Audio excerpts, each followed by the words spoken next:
నమస్తే అండి. నా పేరు సుమయ. డియర్ ఉమా అని ఒక ఫిలిం తీసాం. ఆ సినిమా ప్రొడ్యూసర్ని, అలానే ఆ సినిమాలో హీరోయిన్ని. మేము ఈ ప్రమోషన్స్లో చాలా బిజీగా ఉన్నాం. నా దాకా ఇంతవరకు రాలేదు. సడన్గా నేను ఫోన్ ఆన్ చేసేసరికి మా ఫ్రెండ్స్, మా ఫ్యామిలీ ఏదో వీడియో ట్రెండింగ్ అవుతుంది అనేసి ఎవ్రీవన్ ఈస్ కాలింగ్. అంటే ఎంత టెన్షన్ క్రియేట్ చేసిందంటే నేను అనుకున్నా ఏమైందబ్బా అని. తీరా చూస్తే ఒక వీడియో, ఎయిర్పోర్ట్ వీడియో. ఆ ఎయిర్పోర్ట్ వీడియోకి వాళ్ళకి నచ్చినట్టు ఏదో కామెంట్ చేసుకొని ఏదేదో పోస్ట్ చేస్తున్నారు. ఒక అమ్మాయిని పెట్టుకొని దయచేసి ఇలా అంటే నిజాలు తెలియకుండా చెయ్యకండి.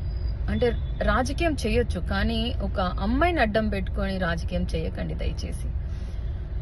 అదే నా పక్క సీట్లో ఇంకెవరన్నా ఉండుంటే, మీకు పడని వాళ్ళు ఎవరున్నా కూడా ఇలానే రాస్తారా? ఒక ఉమెన్ కి ఇచ్చే రెస్పెక్ట్ మన ఇండియాలో ఇంతేనా? I'm feeling so bad about this. నాకు అసలు మాటలు కూడా రావట్లేదు ఏం చెప్పాలి అని. ఎందుకంటే దాంట్లో నిజం లేదు. మా ఫ్యామిలీ ఫొటోస్, మా ఫ్యామిలీ గ్యాదరింగ్స్.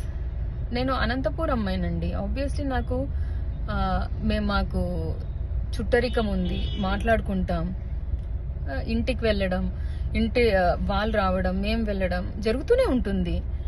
దాన్ని కూడా సడన్ గా ఇలా చేస్తున్నారంటే నేను దీన్ని ఎలా తీసుకోవాలో నాకు అర్థం కావట్లేదు. ప్లీజ్ నెగిటివ్ స్ప్రెడ్ చేయొద్దు. Support women. నిజం ఉంటే మాట్లాడండి దయచేసి.